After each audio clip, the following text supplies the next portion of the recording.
Hey everybody, it's Sam Serious here. It's another episode on GTNH. I've been having this one brewing for a while, but got carried away with a lot of things. That's why the previous episode and this episode got quite delayed, but I'm back. I ain't dropping this series, so I figured, why not do something different with the introduction this episode? Normally, I'd be like, starting an episode, stating what I'm planning on doing, and then grinding then and there, and then just show the aftermath of that after I go through the process. But you know what? Why not show a little bit of the cicada, an unexpected personality, as I intended. Anyways, basically, here's a product of what I've been doing off camera in an episode here. So, figured, why not show how I progressed to this? How y'all feel about this? Please let me know at the end of the comments. I'd like to know how I feel about this stuff introduction, but yeah, as I mentioned in the previous episode, I wanted to start on expanding on building the base and then working on the electric blast furnace. That's pretty much what this episode's pretty much focused on doing. So here's pretty much the bits on how that came to be.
Alright, so many tool repairs later, I finally got the walls started. So this here is pretty much the interior walls before I start making the terrarium for the central base here. I also start carving out this hill, the interior of this hill a bit. I'll show you what I plan on doing that in a second. It's connected up to the LV machines. So, it's kind of nice to be able to have this one extra space between the farms and the actual outer rim here. Made trails here. I also made trails that extend as far as these under the basement to his wall. I also took advantage of stone bricks and just in a semi-orderly random pattern just slapped them along together, so that way I'm using every ounce of these types of stone bricks equally, but at random placement.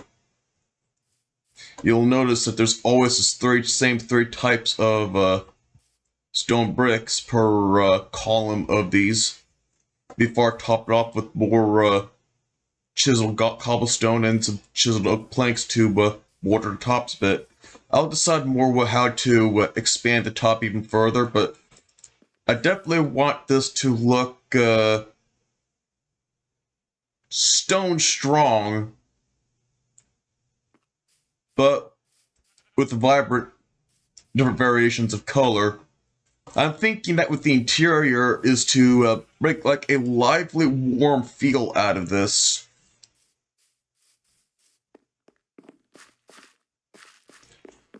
Remember, this is going to be a terrarium, and part of my feel that I want the space to have overall is to be feeling alive, at least at the heart of it. But the outside, on the other hand, I may implement a little bit of life, but it's going to be feeling more industrial.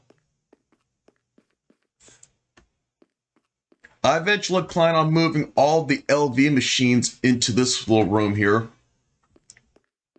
as well as making steam setups and expanding the coal coke production. I've already dug out a good way to be able to line the conduits down.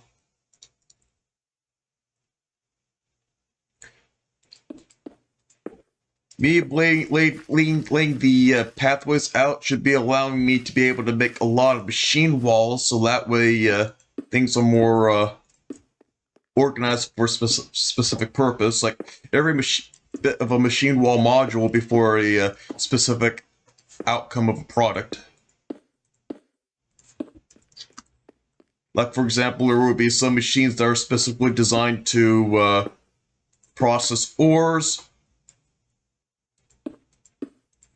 for like ingots, and another ore processing thing for like gems. So we're talking machine walls with autoclaves.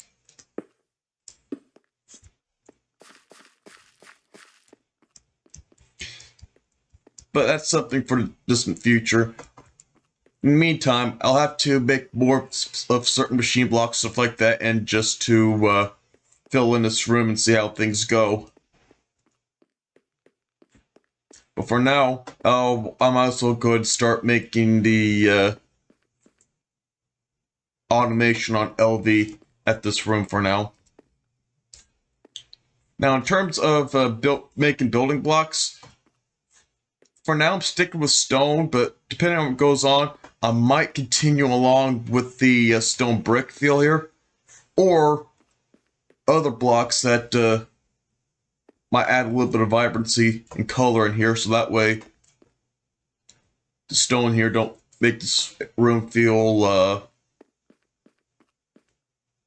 overly gray to a point of being dull and bland. I like to be able to build a space and still look around and have personality in it in terms of color blending and all that. Kind of like how I have this wall set up and how I have the underground basement set up. Time will tell how it will be, but in the meantime, I got a major foothold on what to build. In the meantime, I'm still itching to try out the electric blast furnace. So I'll go ahead and go on to a grind with that. Okay, so this is just going to be a quick time lapse, be assembling the electric blast furnace together. All I had to do is just make Einver with bunch of Cupronickel. Cupronickel coils were a little tricky to make because I had to mix, gosh, I think it's ruby dust with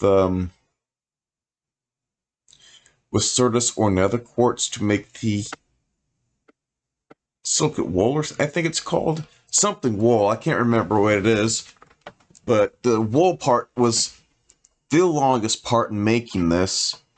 Not to mention I had to make 3 stacks worth of it in order to make all the coils. Anyways, I eventually made all the Cupronickel coils necessary. Struggled with the electric blast furnace as I was learning the ropes with it, so I eventually figured it out. I'm still going to have to figure out how to be able to properly set up a blast furnace without having to make use of duct tape, but I think I'll get the gist of it once I play around with another blast furnace in the future. In the meantime, I'm leaving this one alone until I can figure that out. So I won't be moving this one.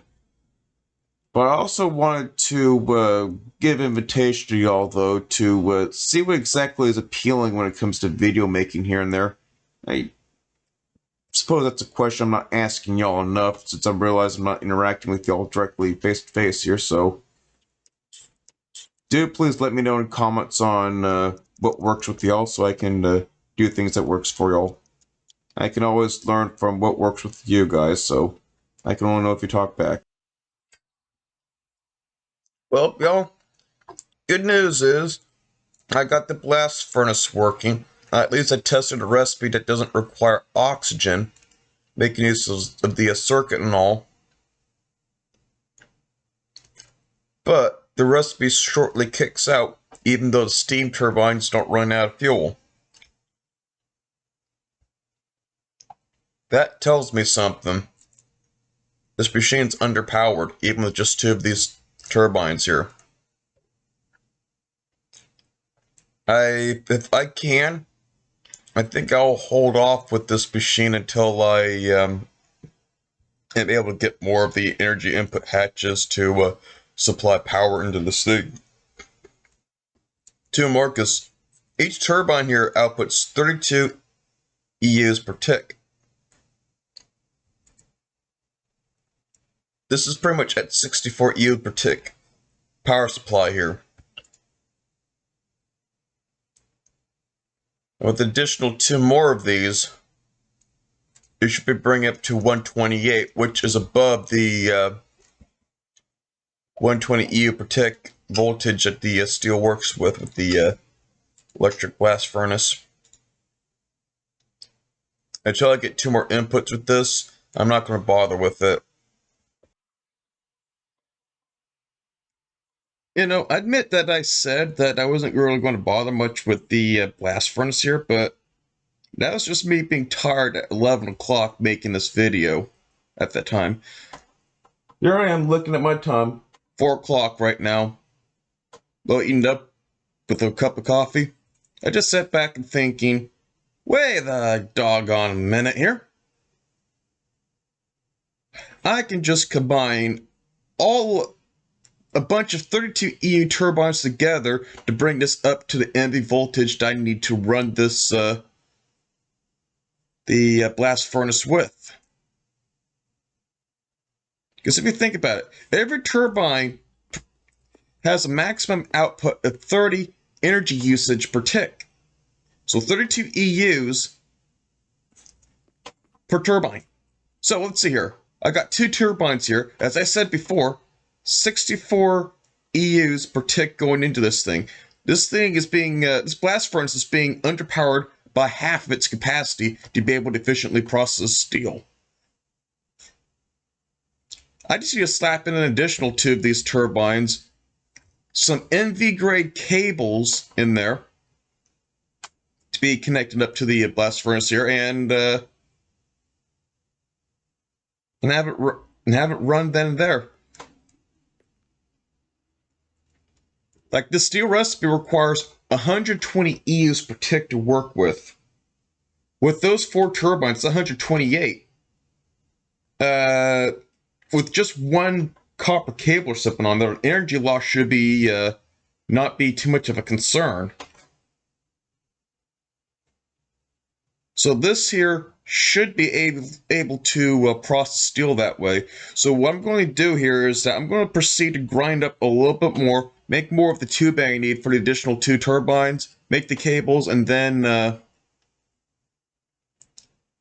hook everything up and give it a good test drive again. Or test run, I should say. Yeah, this is totally a hot rod. Vroom, vroom.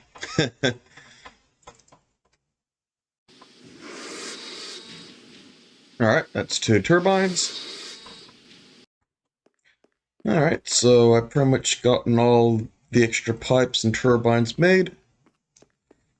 Brighten this area up. Don't need creepers popping up in there. Oh, might help if I grabbed a wrench. If you're dealing with a lot of things, there's always one thing you're forgetting.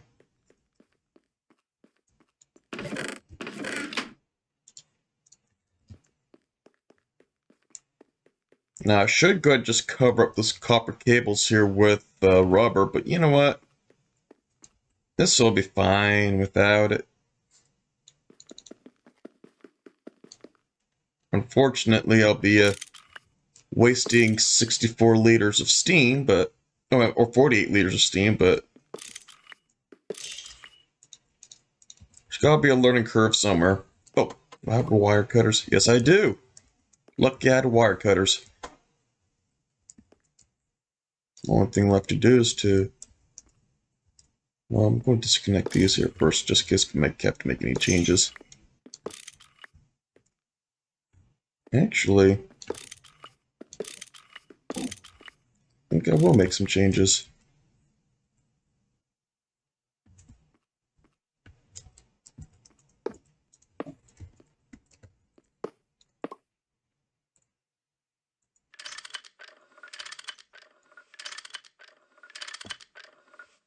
There's that and that. This bronze pipe should provide better throughput.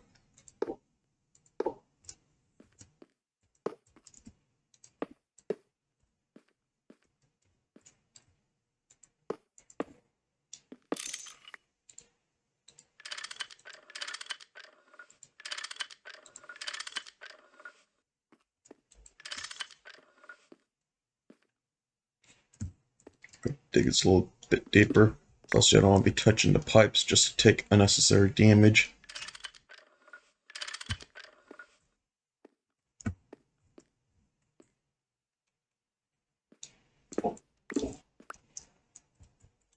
Alright, then there is. Boom. And I got this to hook up. These wire carry 120 EU. With these two turbines together at 64th, so these are at half EU capacity.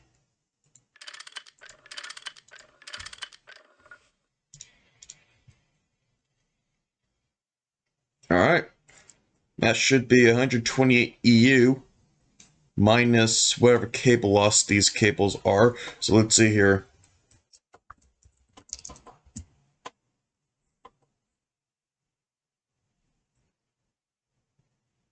So 2 EUs per meter.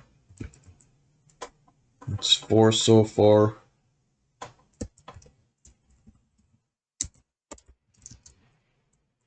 But I'm doing it with bare wire, which means the resistance is going to be different.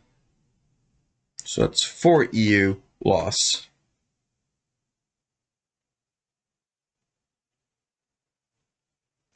So this is at 8 EU loss in total, which means these will be outputting exactly 120 EUs per tick. But I mean, this means that this blast furnace will be receiving 100 EUs per tick from the inputs here. But if these were like covered, I'd be having like a 4 EU per tick loss. I might change that one of these days to perhaps make the blast furnace run just a touch more efficiently. But if all goes well, I'm definitely going to get the boilers running here. I don't know how fast these turbines are going to be sucking up steam, so I'm going to have this boiler run for a while. Speaking of which, time for another dose of logs for charcoal making. Gotta keep the creosote production going.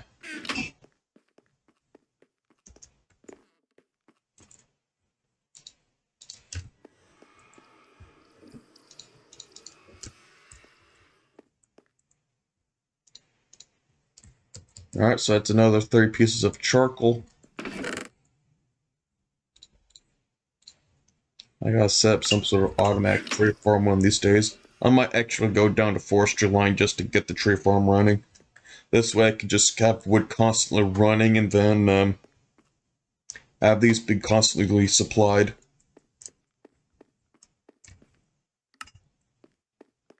Clear inventory real quick.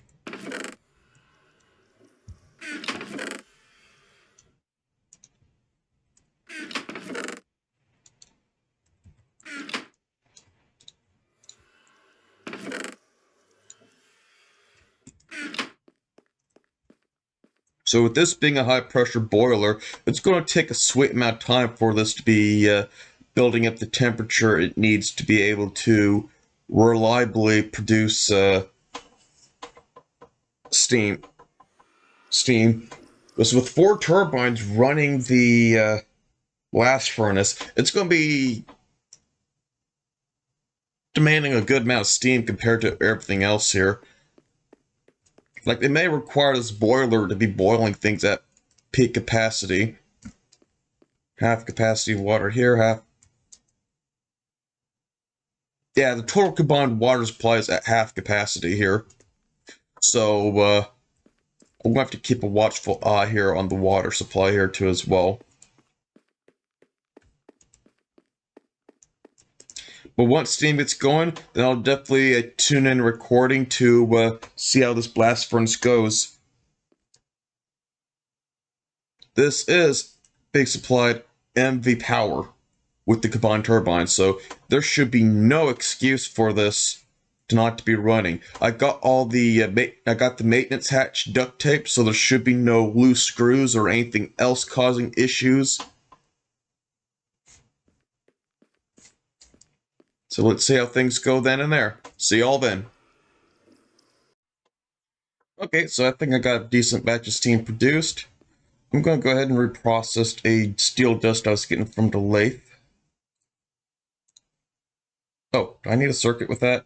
Let me check real quick.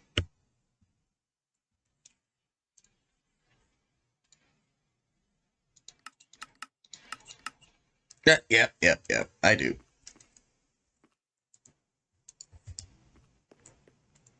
Let's try that again.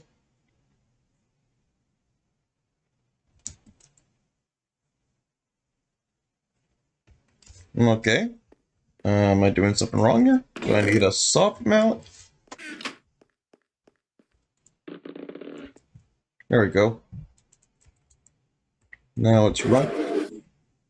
What? Why is it doing that?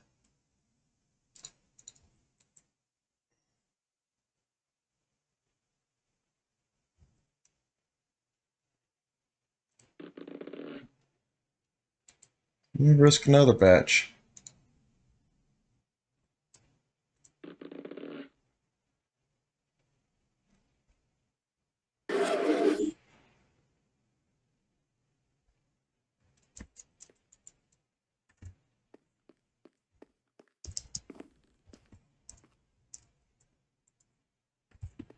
That's 2400, that's 2400.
It says it's running perfectly. It's not running short on power.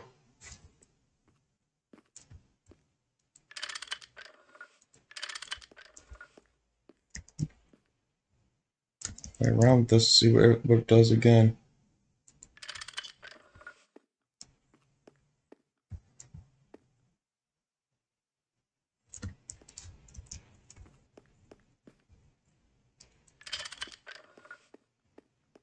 Maybe it's the cable?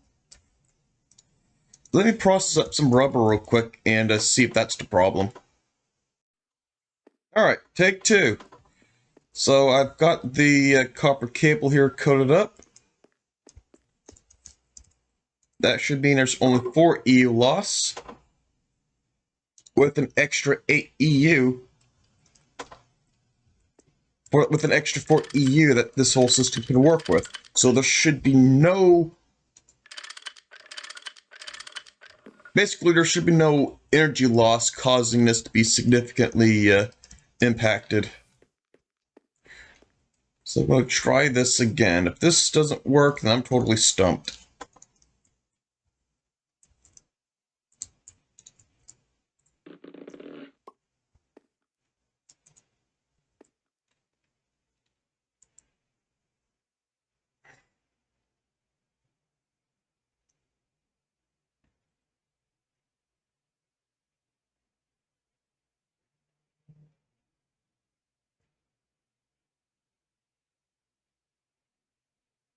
Oh.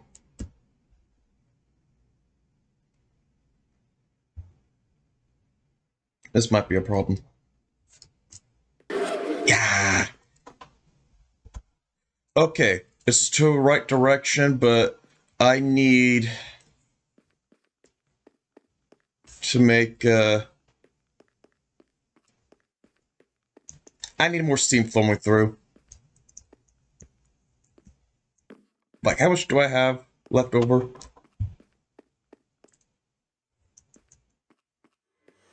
There's that amount.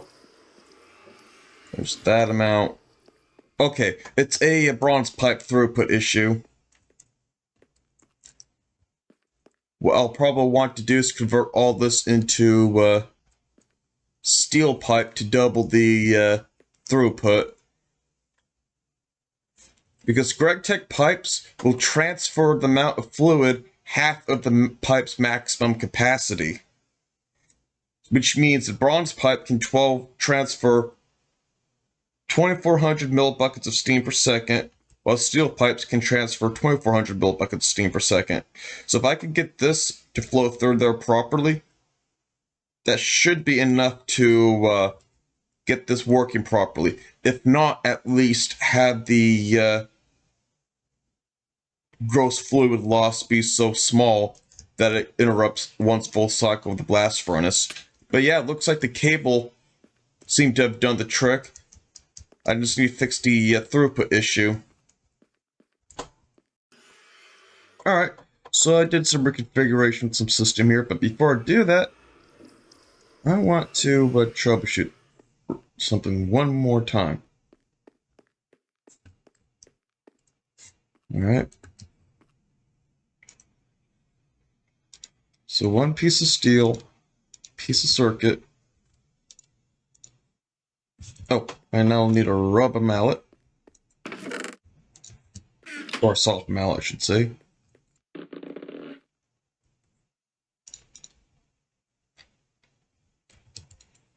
Lining perfectly. Oh boy.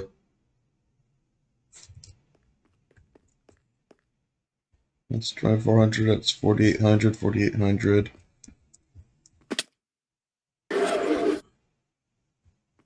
Empty, empty, empty. Right, no steam going through. Oops.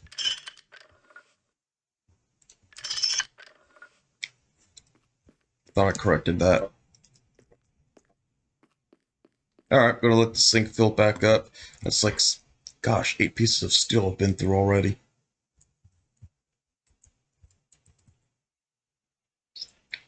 Alright, so it's transferring 2,400 per second as expected.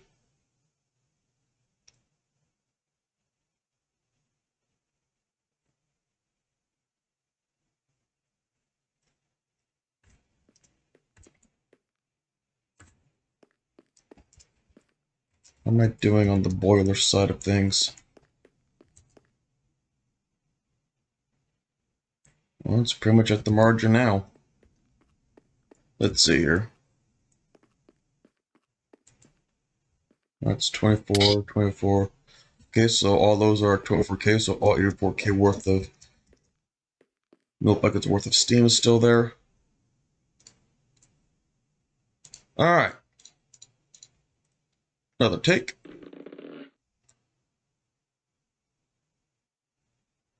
So far looking good.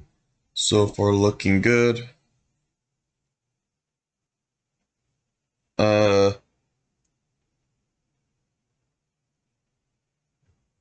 There is a net loss.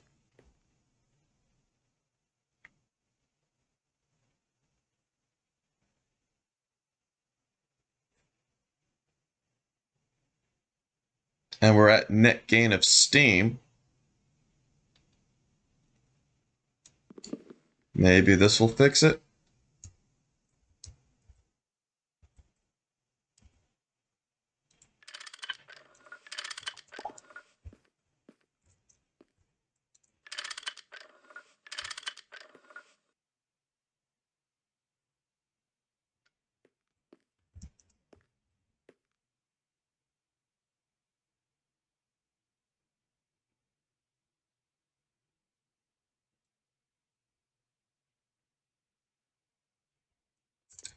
Okay, I'm going to run it through another cycle again. It could be just filling it because it completed a full cycle, which there is a steel ingot right there. But I want to see this to a point where I'm not at a net loss on steam.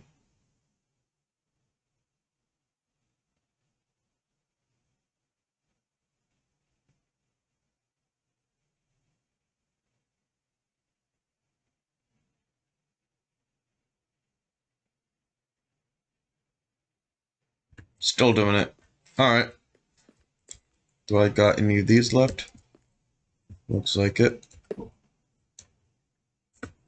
This probably would have a very negligible effect, but I'm just feeling like that there's like a bottleneck effect here. I'm hoping that adding more pipes to this will relieve that bottleneck effect.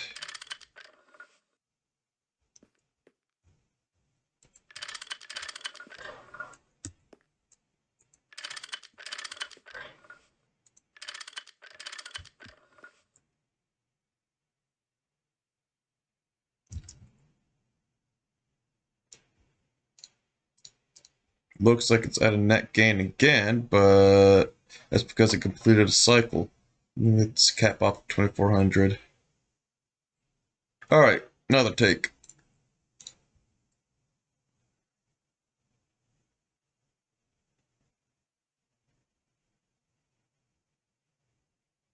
So far I like the side of this, and this is like 10 seconds through. No.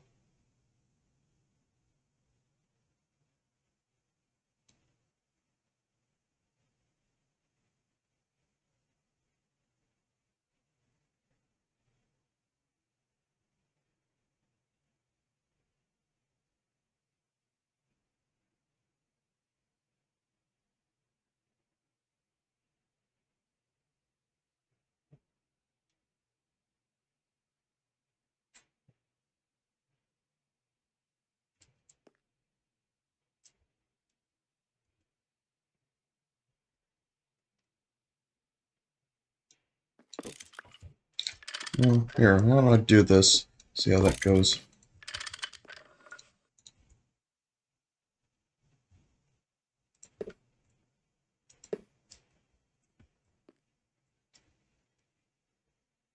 I'm wondering if forcing like a directional solve this bottleneck effect issue.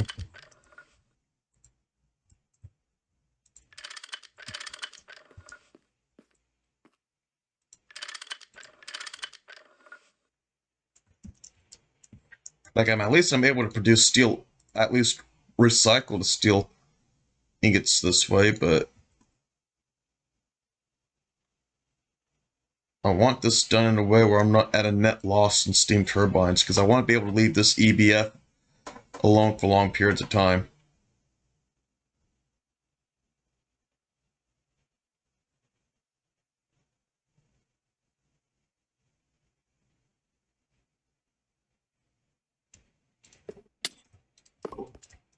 And I'm only doing that because I'm considering that this pipe might be maxed out with what it's able to do.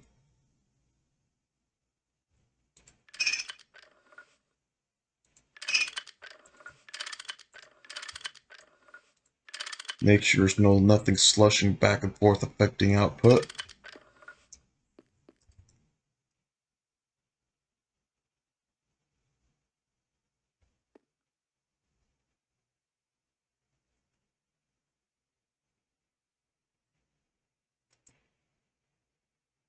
I'm having a feeling this won't be enough, which means I'm going to be needing bigger steel pipes.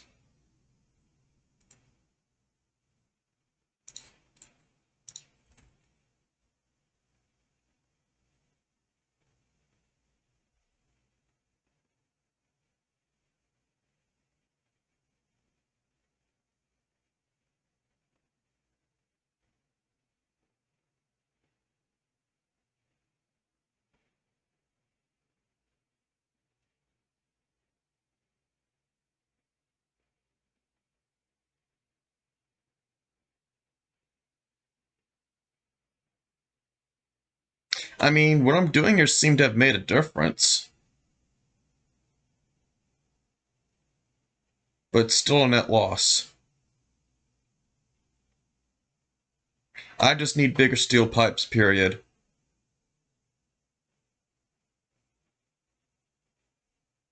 Make it, make it, make it, make it! Alright, I don't want to lose any more steel here. Okay, so the good news is with this episode, I got the blast furnace working, but only at partial capacity. So I'm going to have to improve upon that. I'm going to have to, meantime, process up more steel to make bigger pipes. Or at least find another type of pipe that uses an alloy that's able to reliably produce things more cheaply than what steel pipes can do. There might be something out there, so I'm going to do some digging around and see if there's any better pipes than what I'm doing here. Oh, I bet this thing's at low temperature now, huh?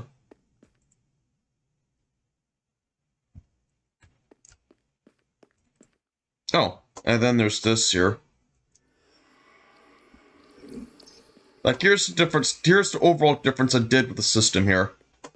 So obviously, I swapped out bronze for steel pipe for the most part. I went to bronze pipes to have basically keep up with the output of the steel here, with the throughput of the steel pipes here. So this here's 2400 going through as expected, and it's working there since we were able to measure 24 millibuckets, 2400 millibuckets worth of steam going through the system here. So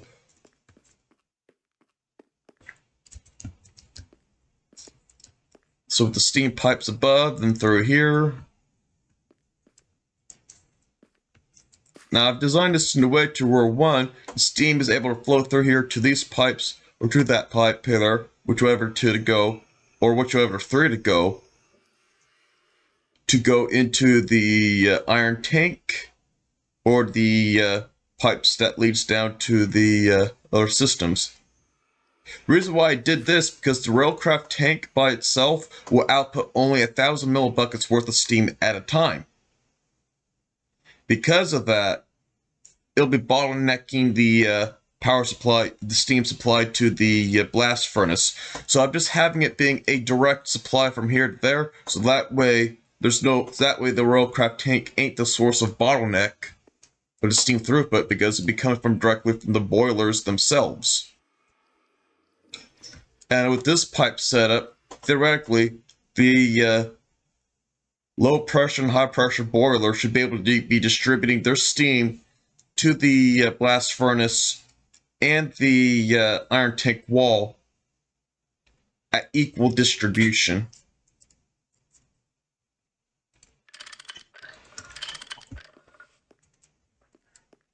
So is the theory. Whether that's reality, well, I'll have to assess this a little bit differently.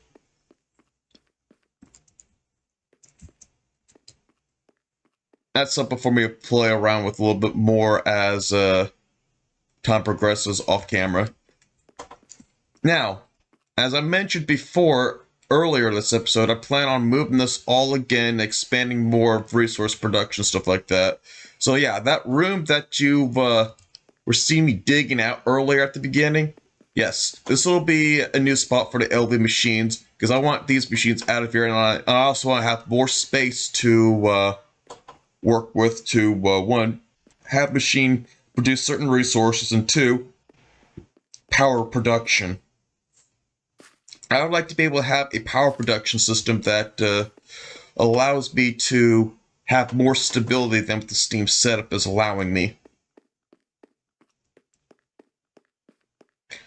Plus two, I don't want to be, plus two, I want to be able to automate the coil coke ovens here a little bit much better too as well. To the point where I have an automated tree farm supplying these to make charcoal and increase the oil to power the boilers. Eventually, I don't want to be relying on the boilers for steam stuff anymore. But I would at least like to be able to have this be around to be supplemental. I'm thinking that as a main source of power at this point, for where I'm seeing, is making use of oil. So oil with a what is it? Distillery, and a bunch of other things. I might be able to. I do know where I can find some oil sand batches too as well. So I can probably make some machines to process oil sand. I do know that oil sand is a very stable source of power. I have played Normie Factory before, and I have made a successful oil processing system that refined it all into natural gas and all. That made power, and it's pretty darn good for this point. At least that's how it is with Normie Factory. I don't know how it is with GTNH here. I'll have to see how that goes when the time comes. But yeah, I'm definitely interested in making use of oil sands and crude oil. I might be leaning more towards oil sand because it's easier for me to carry a lot of oil sand ore by hand than what it is to be carrying a bunch of liquid oil. I could make the pump and all. I could make the long distance transfer pipes, though these things are really expensive.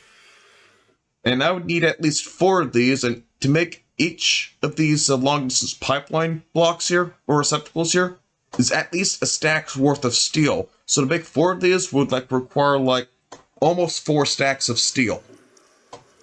That's a lot of time, guys. And that's not counting the amount of materials for the long distance pipes. In the long run with the distance, no pun intended,